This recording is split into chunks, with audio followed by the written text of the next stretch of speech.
One character in Superman can be the answer to Kevin Feige's desire to see one Superman villain in James Gunn's DCU. Welcome to Stats In. If you're just joining us, please subscribe and don't forget to turn on notifications bell for more video. Leading up to the movie, one of the biggest mysteries was the real identity of Ultraman, and as it turns out, it was David Corenswet's more powerful yet less intelligent clone, who supposedly remains trapped in the black hole. While Ultraman and Bizarro are inherently different characters in the comics, as the former is more of an evil Superman, while the latter is a flawed clone, the Ultraman in Superman seems more akin to Bizarro from the comics. James Gunn, during an interview with Entertainment Weekly, recounted being asked about Bizarro's future by none other than Kevin Feige. Although Superman did incorporate an evil Superman clone, created by Lex Luthor to rival David Corenswet's Man of Steel, despite the parallels between Ultraman and Bizarro, it appears Ultraman didn't scratch the itch for Feige. Yeah, for sure.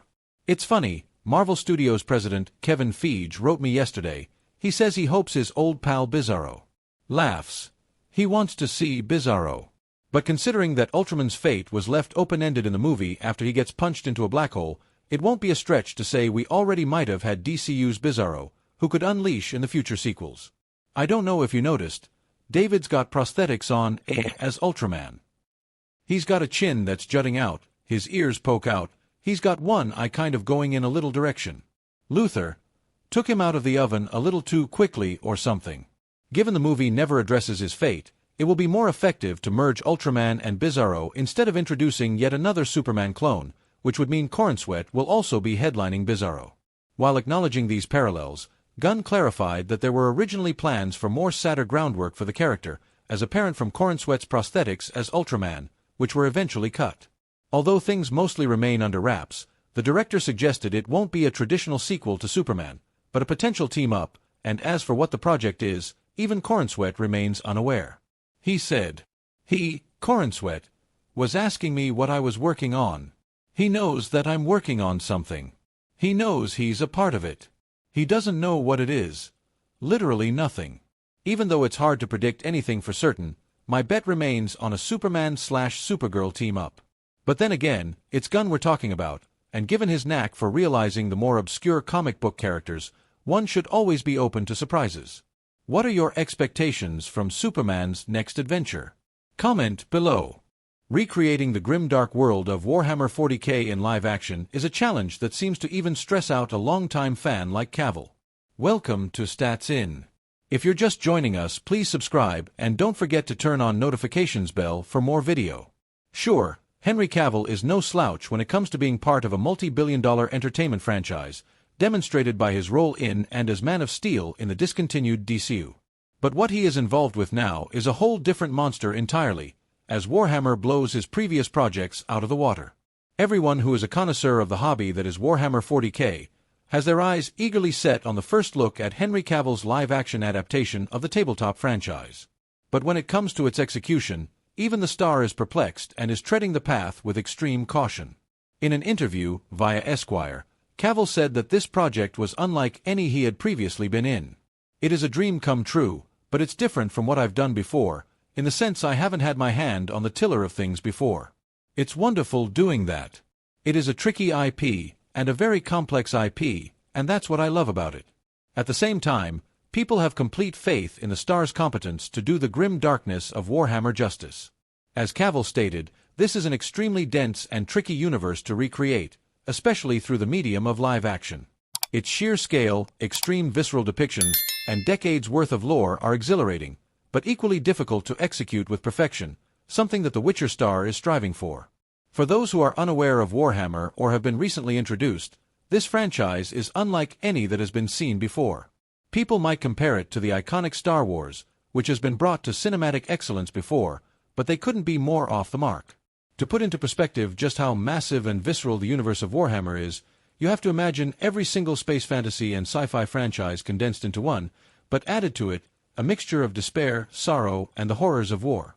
But in his classic fashion, he believes these difficulties are what makes working on the upcoming Prime Video series such an exciting task, especially when he is steering this void ship from the creative helm.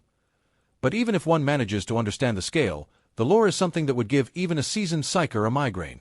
The history in this franchise is narrated on a metaphysical level, which means the viewer learns it through fragmented records, random hearsay, and recollections made by characters within the story of another story of multiple previous events. Thus, we hope Prime Video throws its resourceful weight at Cavill's, 'cause the grim darkness of the far future will demand it. If you agree, leave your thoughts in the comments down below.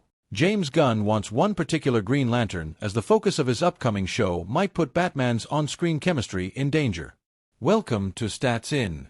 If you're just joining us, please subscribe and don't forget to turn on notifications bell for more video. After the success that Superman has witnessed within just a week of its release, director and co-CEO of DC Studios James Gunn has set his sights on the year of 2026. The next part of his plans deals with preparing for the Wonder Woman movie that's in the pipeline, and then it's the Lanterns. After the successful release of DCU's Superman, James Gunn will soon resume work on the upcoming projects in the DCU, including the highly anticipated series Lanterns. And with his interview on CBS Mornings, he revealed that the focus of this series will be on Jon Stewart's version of the Green Lantern. He said, "We go into Supergirl and Lanterns next summer. It's basically Jon Stewart's story in a lot of ways, but with those other characters." The other characters referred to in this interview were none other than Hal Jordan and Guy Gardner, the former already becoming part of the wider DCU story in Superman. While this news may be massive, it might not sit right with many Batman fans, simply because the chemistry between Hal Jordan as the main Lantern and Bruce Wayne's alter ego is a joy to witness. The inclusion of this Lantern becomes even more significant because he was one of the first black superheroes in DC's history. Therefore, it's paramount to do justice to its cultural significance and to Stewart's character in general. And with the recent interview, Gunn has revealed that his focus will be to tell the story of Jon Stewart, one of the big trifecta of Green Lanterns from DC Comics. In fact, actor Aaron Pierre has already been cast as the lead Lantern for the upcoming show.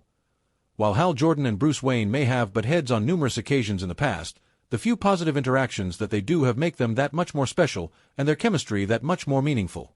While there will be roles for both Guy Gardner and Hal Jordan as Stewart's support, they will not be the primary focus.